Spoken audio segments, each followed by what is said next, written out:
that this is common sense, pure and simple. The previous speaker spoke to the fact that we can't trust a grand juror to have the expertise to turn on and off a recording machine. Yet in the current system, we're expecting them to have the expertise necessary to take accurate notes. Those two things just don't mesh with each other. Mr. President, I would suggest that I'm probably not the best note taker in the world. I never was in college. But I do know how to turn on and off a damn machine. Okay? So let's get down to the real issues here.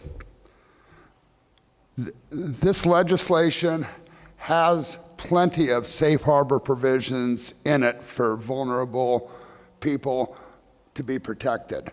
That was one of the first things we wanted to make sure happened. Mr. President,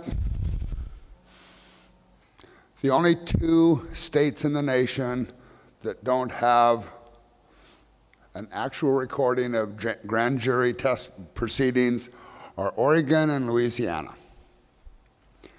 Now, I would submit, Mr. President, that if you want fine dining, Louisiana is definitely the place to go.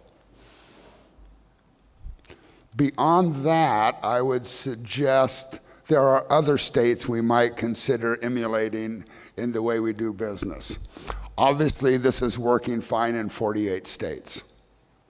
There are different provisions in there. You know, Mr. President, there are things in this legislation that I'm not real happy with, and we can work on it over time. There were two versions of this bill. One left the recording with the district attorney. I would have preferred the court to have jurisdiction, but that's something we can work on over time as well. You know, recording isn't that complicated anymore. It is simply pushing a button on and pushing a button off. The cost is not that much. We know that.